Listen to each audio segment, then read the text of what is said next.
ఆస్తి కోసం చేసిన ద్రోహం పార్ట్ 6.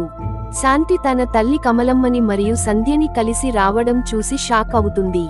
సంధ్యని కోపంగా అక్కడే ఆగు అని అంటుంది.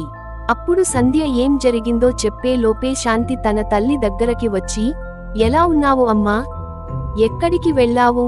నిన్న రాహుల్ మీ ఇంటికి వచ్చాడు కానీ నువ్వు లేవని చెప్పారంట ఆ ఊరు వాళ్ళు అని అంటుంది. అది విన్న కమలమ్మ, నేను ఇప్పుడు ఈ ఊరిలోనే ఉంటున్నాను శాంతి అని చెబుతుంది. అప్పుడు శాంతి, ఇక నుండి మా ఇంట్లోనే ఉండు అమ్మా అంటుంది. అలాగే, ఈ సంధ్య, ఈ అనామకురాలు నీకు ఎలా తెలుసు? మా ఇంటికి ఆ రోజు వచ్చిందో కానీ మాకు శనిలా తయారైంది. మా ఇంట్లో నుంచి వెళ్లడం లేదు. రాహుల్ని పెళ్లి చేసుకోనివ్వడం లేదు అని కోపంగా అంటుంది. అప్పుడు రాహుల్, అమ్మా, నువ్వు ఏం మాట్లాడుతున్నావు? సంధ్య చాలా మంచి అమ్మాయి.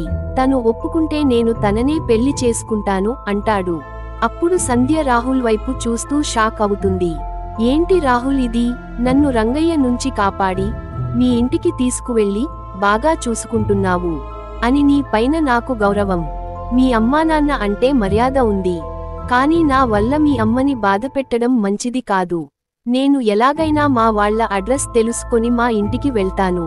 నువ్వు మీ అమ్మగారు చెప్పిన అమ్మాయిని పెళ్లి చేసుకో అంటుంది. అది విన్న రాహుల్, లేదు, నేను నిన్ను నీ వాళ్లని ఒకటి చేశాకే పెళ్లి విషయానికి ఆలోచిస్తాను అంటాడు.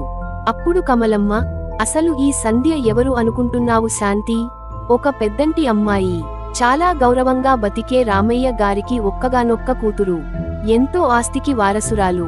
రామయ్య తన ఆస్తి అంతా తన కూతురి పేరు మీద రాశాడన్న విషయానికి తెలుసుకున్న పనిమనిషి రంగయ్య తనని ఎత్తుకువెళ్లిపోయాడు. అది చూసి మన రాహుల్ తనని కాపాడి తీసుకువచ్చాడు. ఇదంతా నాకు ఎలా తెలుసు అంటే, నేను చాలా కాలం వారి ఇంట్లోనే పని చేశాను అంటుంది.